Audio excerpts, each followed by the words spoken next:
Halo, officially hadir nih laptop gaming entry level dari Asus V16 yang kayak metode cara nyeduh kopi itu, dan K16 ya temennya K9. Bercanda lah. Ya tapi namanya beneran itu Asus Gaming V16 dan K16. Ya yang itu bodinya memang tulisannya VivoBook. Nggak salah, tapi isinya beneran K16. Ya dipakainya yang VivoBook soalnya udah kepala dicetak banyak gitu. Dengan hadirnya dua laptop gaming ini, Asus tuh resmi kembali masuk ke dalam ring tinju benang-benang lagi. Udah out. TUF tuh bukan entry level gaming lagi, lebih tepatnya TUF tuh entry level ROG.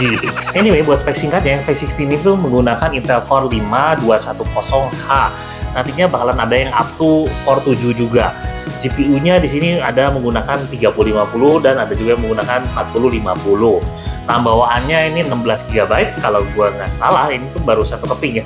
Jadi kalau kalian mau maksimal ya boleh tambahin satu keping lagi, jadi dual channel. Dan buat storage bawaannya dia menggunakan M.2 NVMe yang dikasih itu 512 GB. Ngomong-ngomong soal cooling ya, dia tuh menggunakan dua kipas. Kenapa gue sebutin soal kipasnya di sini? Karena yang K16 ini berbeda. Buat saudara yang K16 ini tuh sudah menggunakan jeroan Intel Core i5 13420H. Untuk GPU-nya sendiri yang disematkan di dalam sini itu ATX 3050.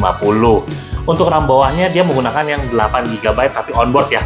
Tapi masih ada satu slot kosong lagi, tenang aja di sini. Jadi kalau mau nambahin jadi dual channel itu sangat disarankan. Nah, untuk storage bawahnya sendiri menggunakan M.2 NVMe 512 GB. Nah, yang satu ini tuh menggunakan coolingnya satu kipas doang, tapi memang diklaim oleh Asus itu aman. Buat layarnya, kedua laptop ini tuh mirip-mirip, sama-sama 16 inch, aspek rasionya udah di 16:10. Kekinian WUXGA itu yang 1920 kali 1200.